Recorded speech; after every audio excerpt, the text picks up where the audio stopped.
에베소 2장.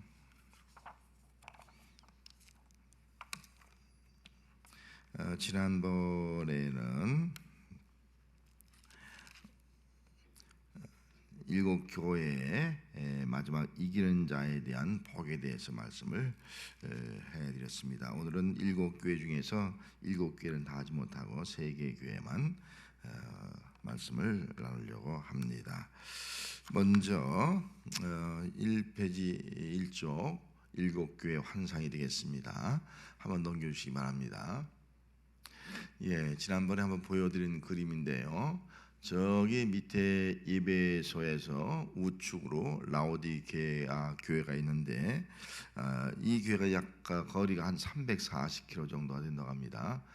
굉장히 그래도 먼 거리죠. 여기서 한 경주 갈 거리가 될까요? 아니면 부산 갈 거리가 되는지 모르겠네요. 한 그 정도의 거리가 됩니다. 그리고 여기 에베소를 통해서 그 위에 있는 서만학교에 한 5-60km, 또 서만학교에서 버가모도 한 5-60km 좀 더 될 것 같으네요. 거기서 또 로아대학교에도 또 여기는 좀 더 먼 거리가 되겠고, 사대교회, 또 빌라델피아 교회, 또 라오디게아 이렇게 해서 한 60km, 70km, 한 50km에서 70, 80km까지 거리가 됩니다. 그런 거리를 한 바퀴 삥 도는 거예요. 이걸 어떻게 말하면 우리 대전을 중심으로 해서 뭐 청주 저쪽 진천 쪽으로 해서 저 영주 쪽으로 해서 부산 쪽으로 해서 목포 쪽으로 해서 광주 쪽으로 해서 전주에서 대전 쪽으로 이렇게 이런 한 이 정도 거리가 되지 않을까 합니다. 우리 잘 알다시피 이 터키는 굉장히 나라가 큰 나라입니다. 그래서 우리 대한민국의 그 정도에 들 수 있는 한 분야, 지중해 분야를 중심으로 해서 일곱 교회가 세워지게 되었고, 그 일곱 교회를 통해서 결국은 유럽으로 복음이 넘어가서 유럽에서 복음이 되어지고, 또 로마까지 복음이 전파되고, 더 나아가서 스바나, 스페인까지 복음이 되어진 것들은 그런 역사가 나타나게 되었습니다. 그래서 오늘 복음이 사도 바울이 전한 복음이 이렇게 터키 뭐랄까요? 그 지중해 지역으로 중심으로 해서 복음이 증거되었다. 그중에 그 당시에도 이 도시들이 가장 그 교통의 중심지가 되고 또 가장 그 번영한 도시들이었습니다. 이런 도시를 중심으로 해서 하나님의 복음이 전파되었다 하는 것을 볼 수가 있습니다. 자, 그 다음 페이지 넘어가서 에베소 교회 보도록 하겠습니다. 자, 에베소 교회 2장 1절 말씀부터 에베소 교회에 대한 내용이 기록되어 있습니다. 자, 수신 누구라고요? 에베소 교회의 사자, 에베소 교회 사자라고 말하면 보냄 받은 자, 또 말씀을 증거하는 자, 이것이 바로 사자라고 볼 수 있겠죠. 오늘로 말하면 또 목회자, 이렇게 우리가 이해를 할 수가 있습니다. 자, 이름은 뭐라고요? 오른손에 있는 일곱 뼈를 붙잡고 일곱 금촛대 사이를 거니 실은 이가 가라되, 예수님을 그렇게 표현한 거예요. 예수님이 어떤 분이냐? 일곱 뼈를 붙잡고, 이게 일곱 별은 어제 말씀, 지난번 말씀 중에 누구라 했어요? 바로 위에 20절 말씀에 보면 별은 뭐예요? 별은 일곱 교회 사자 아니겠어요? 일곱 교회 사자를 의미하고요. 또 일곱 촛대는 뭐라고요? 일곱 교회 그렇게 해석을 해놓고 있습니다. 그렇다면 예수님은 어떤 분이에요? 교회 사이를 다니시는 분, 이 교회 속에서 거니시는 분, 이 교회 안에 거니고 있는 분이 바로 예수님이다, 그렇게 말씀하는 거예요. 교회는 어떤 장소냐? 주님이 거니는 장소, 주님이 함께 거하시는 장소가 바로 교회다 하는 것을 여기서 보여주고 있습니다.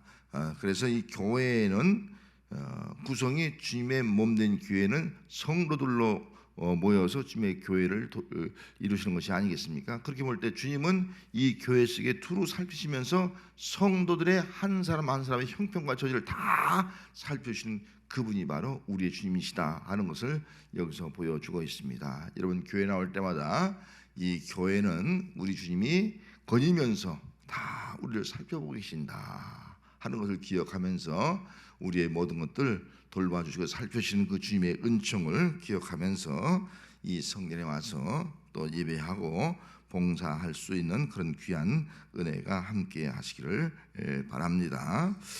이 예배소란 말의 뜻은 인내라고 하는 뜻을 가지고 있습니다. 예배소 교회는 그 당시에 거기에 아데미 신전이라고 하는 커다란 신전이 있었습니다. 이 신전에서 많은 신녀들이 우상을 숭배하고 있었습니다. 그리고 우상 숭배의 도시라고 볼 수가 있습니다. 사도 요한이 말년에 예수님의 어머니 마리아와 함께 예배소에 와서 복음을 증거하다가 밤모섬으로 붙잡혀가게 되었습니다. 그리고 밤모섬에 유배되어서 요한계시록을 쓴 다음에 다시 이 예배소로 돌아와서 요한복음을 기록을 했습니다. 사도 바울이 제2차 선교 여행을 다니면서 고린도에 이르렀을 때에 브리스길라와 아굴라 부부를 만나게 됩니다. 그 부부를 만나서 이 에베소에 와서 3개월 동안 동역하면서 회당에서 복음을 증거하게 되었고, 또 그런 가운데 두란노 서원이라는 곳이 있습니다. 두란노 서원에서 이제 2년 동안 복음을 증거하는 역사가 나타나게 됩니다. 사도행전 19장 8절 이하의 말씀에 보면은 두란노 서원에 대한 말씀이 나오고 있습니다. 한번 그림을 잠깐 뒤쪽으로 볼까요? 예, 이 에베소 두란노 서원이죠. 얼마나 큰 건물인가 알 수 있어요.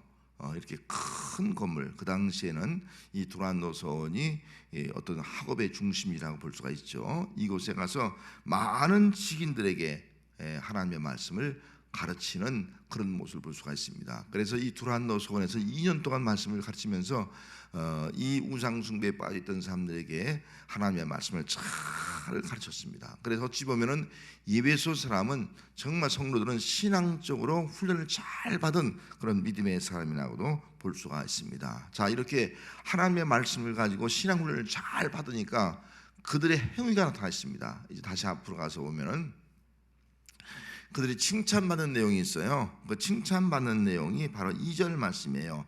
한번 2절 말씀 읽어볼까요? 내가 네 행위와 수고와 네 인내를 알고 또 악한 자들을 용납하지 아니한 것과 자칭 사도로 하되 아닌 자들을 시험하여 그의 거짓된 것을 내가 드러낸 것과, 그렇게 말씀하지 않습니까? 그들의 행위와 수고를 하는데 그들의 행위 중에서 악한 자들을 용납하지 않는 거예요. 악한 자들을 용납하지 않고, 악한 자들, 용납이 뭐예요? 받아들이지 않는다는 것이 아니겠어요? 악한 자들을 받아들이지 않고 단호하게 대처해서 물칠 수 있는 그런 말씀의 기본식을 가지고 있었어요. 뿐만 아니라 자칭 사도라고 말하는 거짓 선지자들이 있습니다. 이런 거짓 것들을 분별하고, 그리고 하나님 말씀을 배우니까 분별력이 있는 거예요.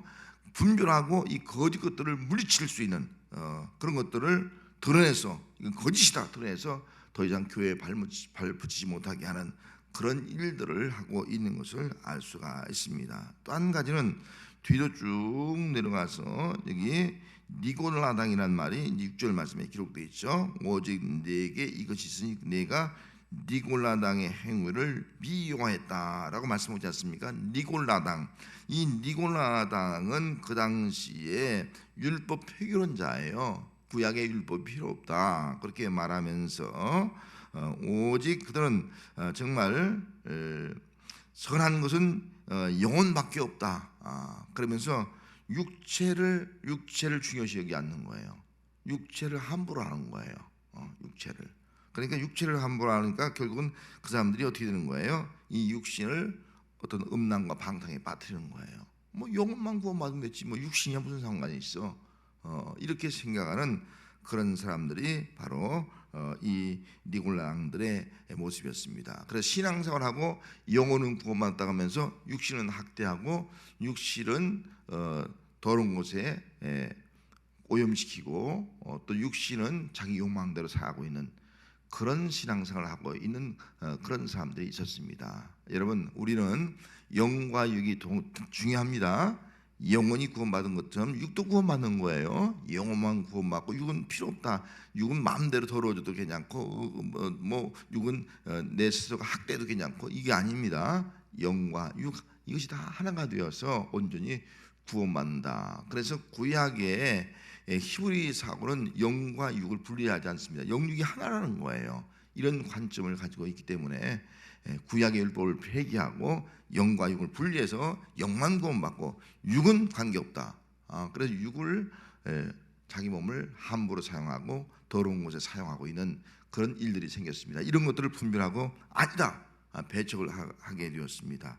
진리 안에 있어서 어떻게 보면 교회의 어떤 말씀과 또 교회의 어떤 질서를 지키고 있는 그런 모습을 볼 수가 있습니다. 자, 이렇게 되다 보니까 또 문제가 하나 생기게 되었습니다.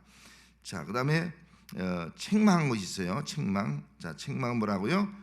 처음 사랑을 잃어버림. 몇 절 말씀입니까? 4절 말씀 한번 읽어봅시다. 그러나 너희를 책망할 것이 있나니 너희는 처음 사랑을 버렸느니라. 처음 사랑을 버린 거예요.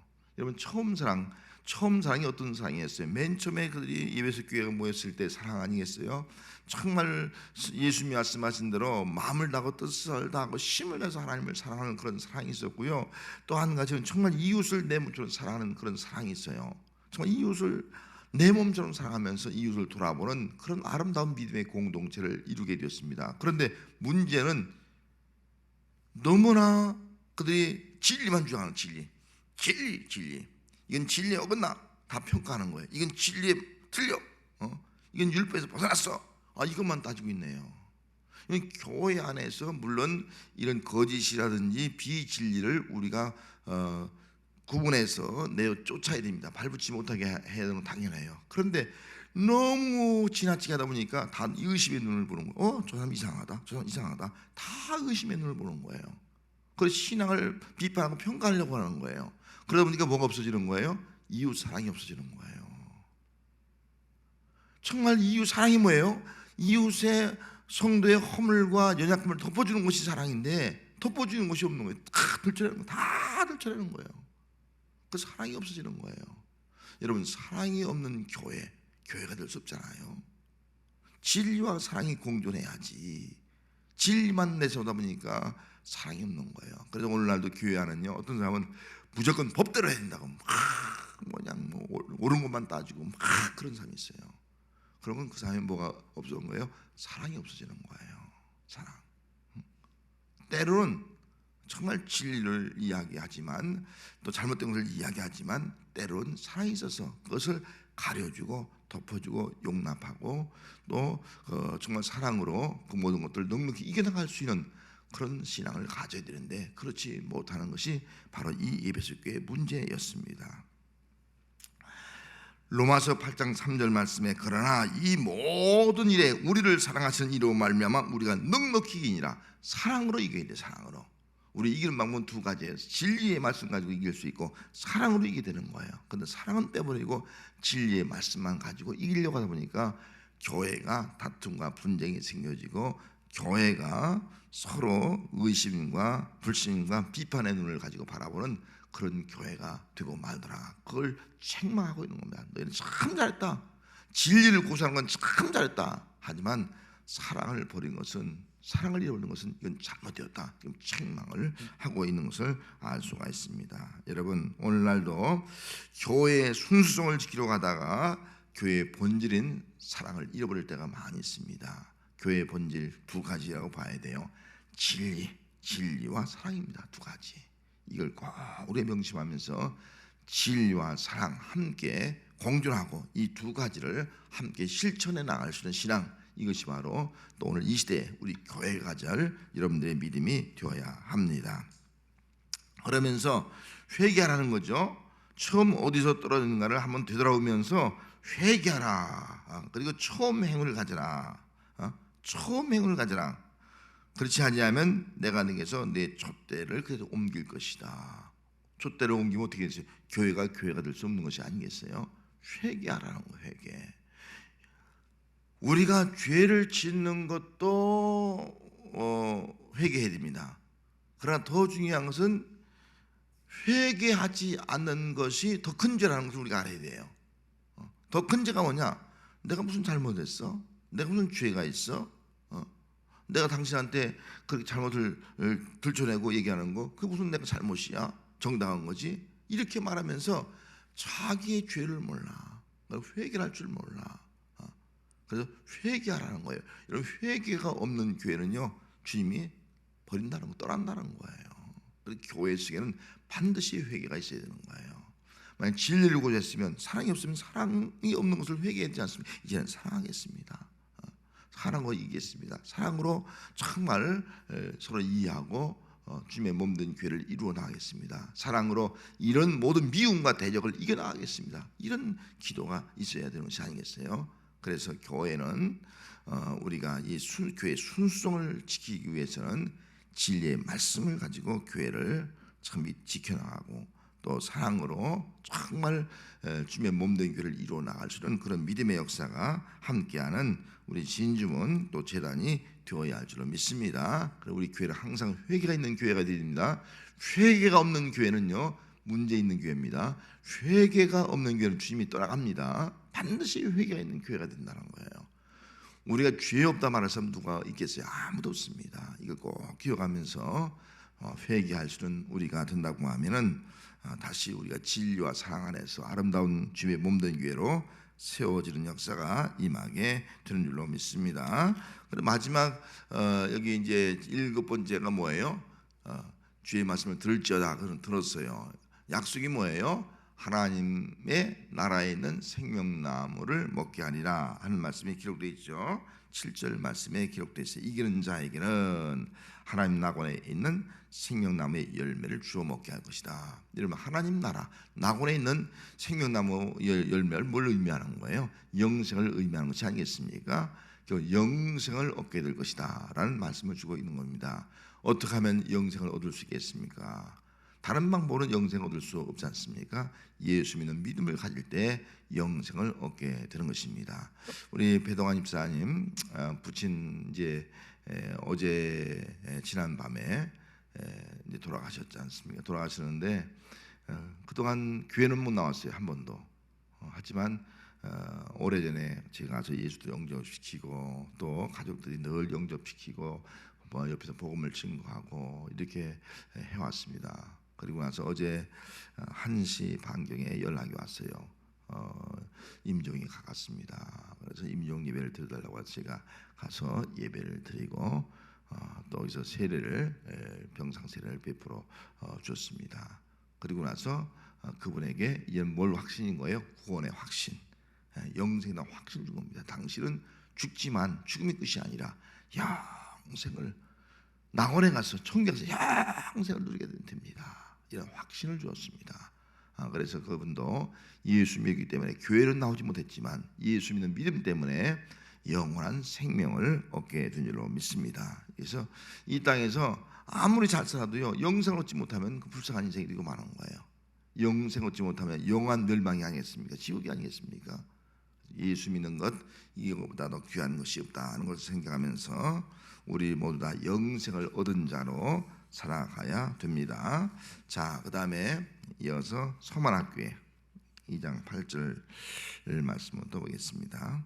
자, 서모나, 아까 예배소 교회의 그 뜻은 아까 인내라고 말씀하지 않습니까? 여러 가지 힘들거리지만 잘 참은 거예요.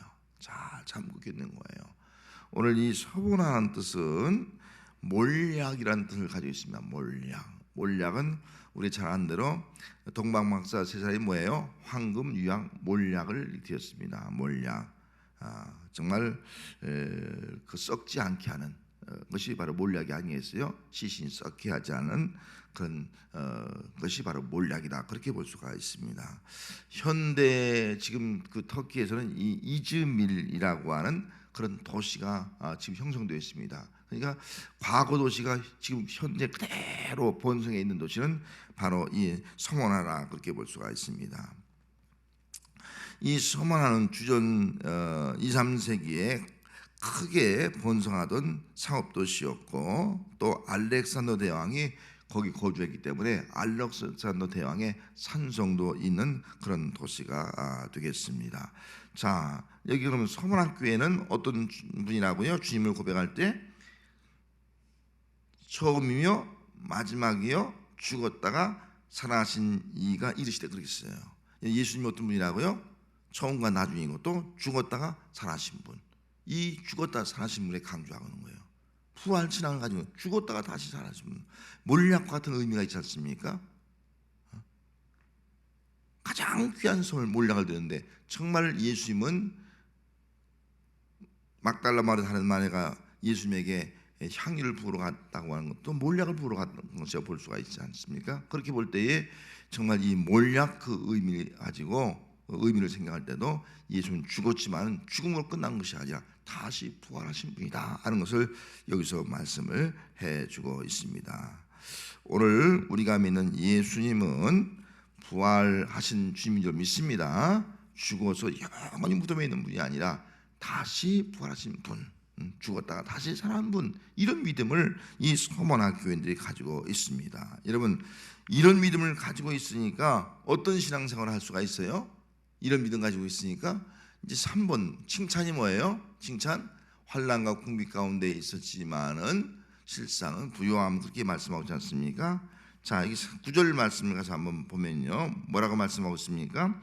내가 내 환난과 궁핍을 알거니와 실상은 내가 부요한 자 아니라 자칭 유대인이라 하는 자들의 비방도 알거니와 실상은 유대인이 아니요 사단의 회당이라. 사단에 의해서 지금 굉장한 박해를 받고 있어요.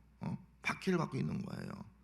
또 10절 말씀에도 너는 장차 받을 고난을 두려워하지 말라. 볼지어다 마귀가 장차 너희 가운데 몇 사람을 고개 던지니. 마귀가 역사하는 거예요. 사단의 회가 있는 그 장소예요. 마귀가 강력하게 역사하는 것이 바로 이 서만하였다 하는 겁니다. 그리고 마귀가 역사해서 박해를 받는 거예요. 특별히 여기 이 도시는 황제 숭배의 중심지예요. 또 그래서 황제 신전이 세웠어요. 황제 신전이 있어요.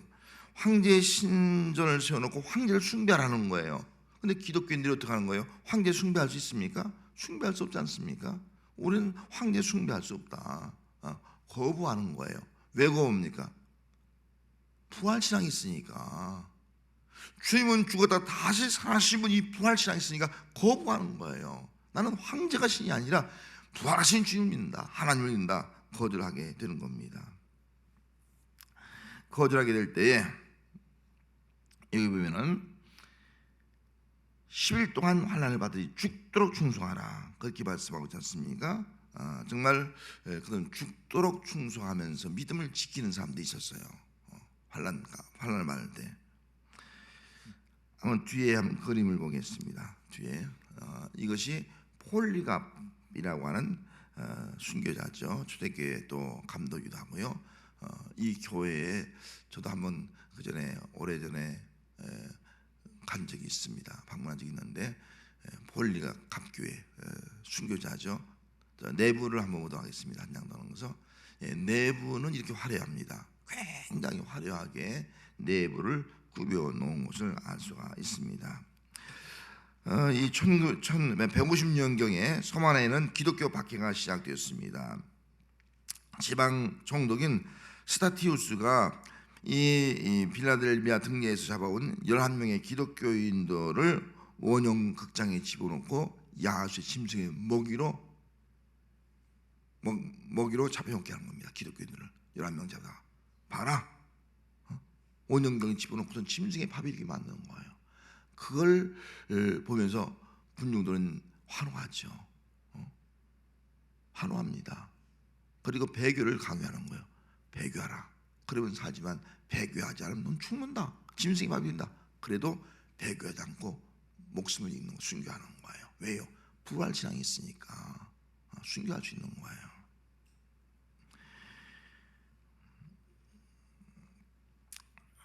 폴리갑도 그 당시에 교회 감독 사제였죠. 감독이었는데 지금 체포당했습니다.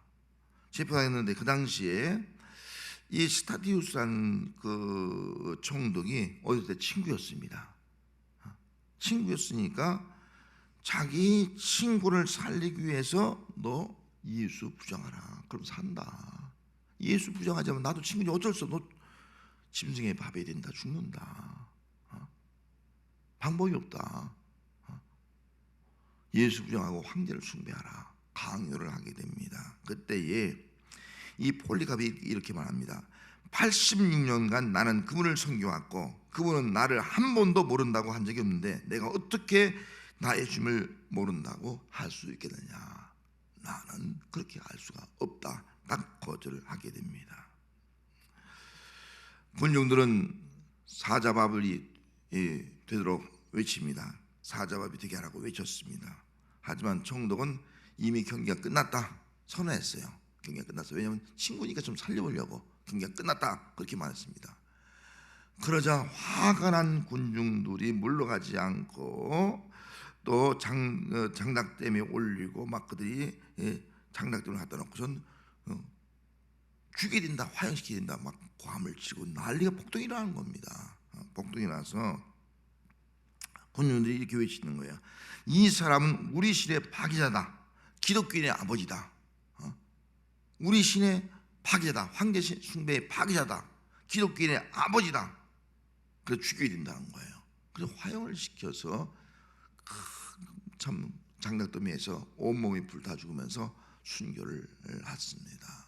하지만 여기서 고백한 폴리갑의 고백, 어쩌면 최대의 찬사 아니겠습니까? 아니 그 불신자들이 한 말이죠. 불신자들, 황제 숭배를 파괴한 자다. 대단한 칭찬이었어요. 어떻게 보면은 기독교의 아버지다. 그만큼 감독으로서 교인들을 돌아보고 있다는 거죠.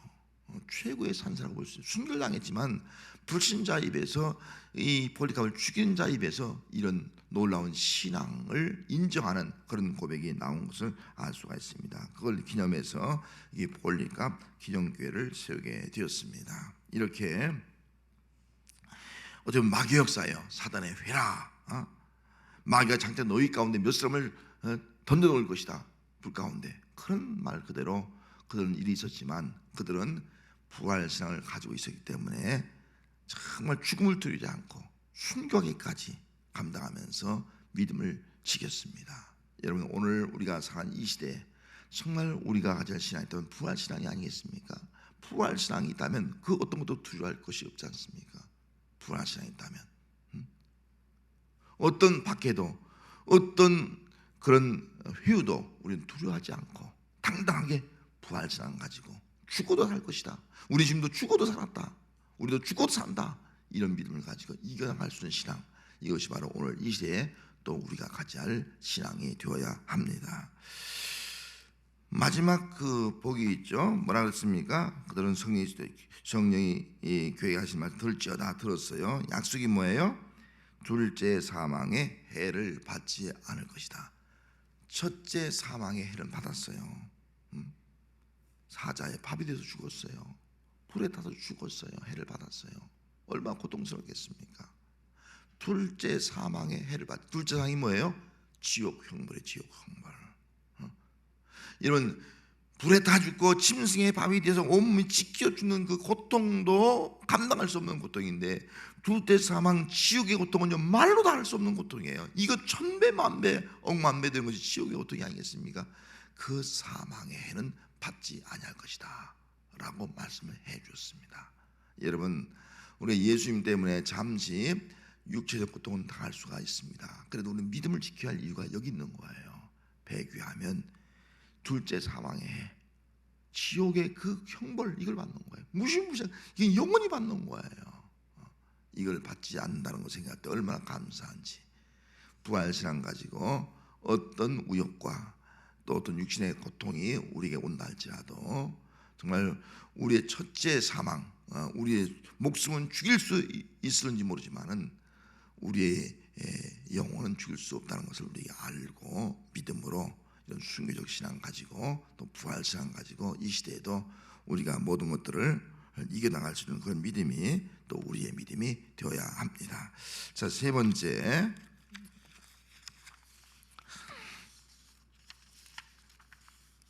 버가모 교회 한번 보도록 하겠습니다. 12절부터 기록되어 있습니다. 버가모 교회, 버가모 교회 사자들에게 보낸 편이죠. 자, 이게 버가모. 이 버가모란 말은 이중 결혼이라는 뜻이 있어요. 버가모는 헬라어로 페르기모라는 뜻이 있고, 페르 그런 뜻인데, 페르는 이중, 그다음에 가모스는 결혼이에요. 이중 결혼. 버가모는 이중 결혼의 의미를 가지고 있는 겁니다. 이중 결혼했다는 거예요. 다시 말하면 하나님과 결혼해서 하나님과 함께 살면서도 한편으로는 세상과 결혼한 거예요. 그 당시에 황제와 결탁한 거예요. 권력을 잡는다고 결탁한 거예요.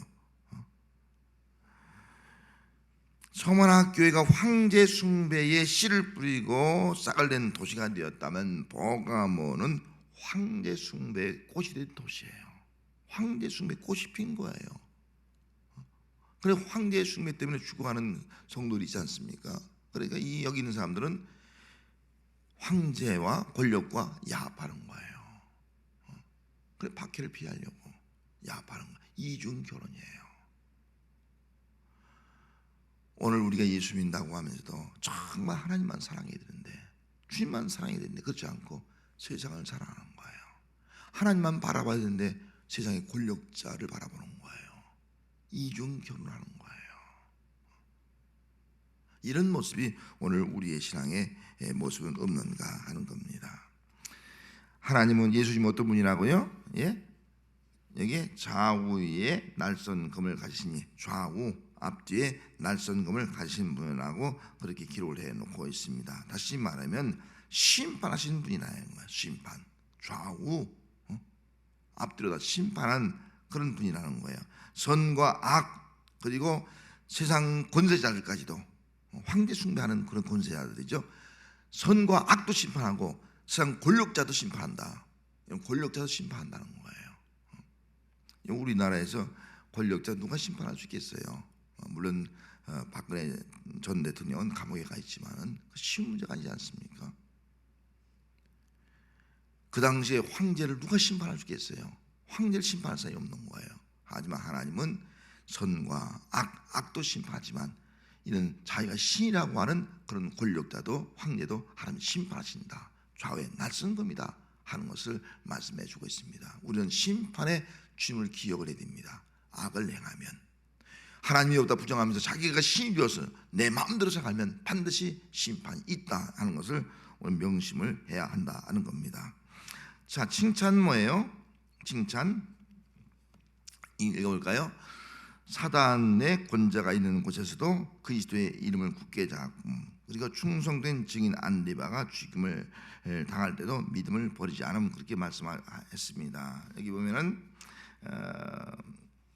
버가모 교회가 이제 13절에 가서 보면 그런 말씀이 기록돼. 안디바가 너희 가운데서 사단이 사는 곳에 죽임을 당할 때에도 나를 버리지 않았다. 죽음을 당하면서 나를 버리지 않았다. 이런 믿음을 지금 칭찬하고 있는 겁니다.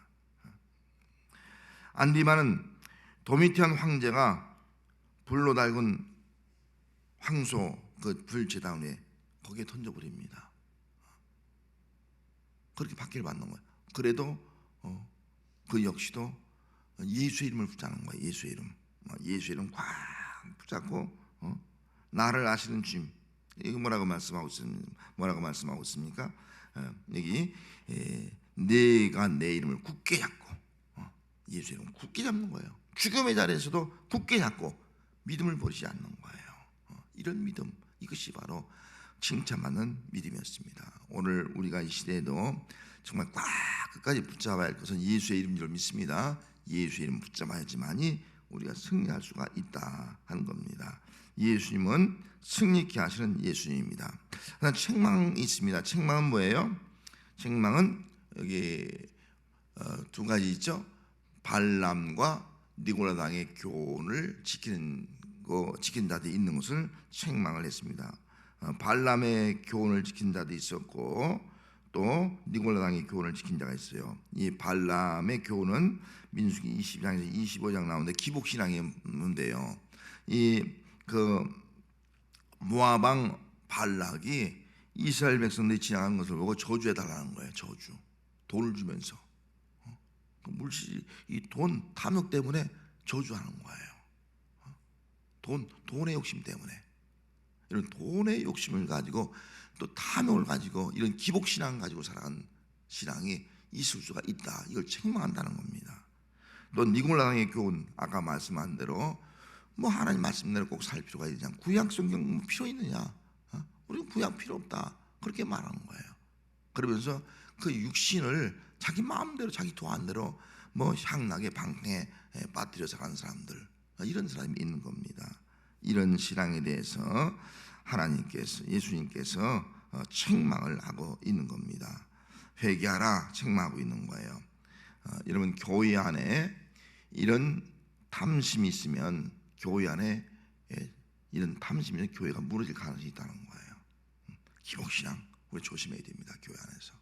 또 물질에 대한 탐욕, 탐심, 이거 조심해야 됩니다. 이것이 있으면 그로 인해서 신앙이 무너질 수가 있다 하는 것을 깨우쳐주고 있는 겁니다. 그래서 회개하라, 회개하라, 촉구하고 있죠. 내가 속히 가서 내 입의 검으로 그들과 싸우리라. 회개하라.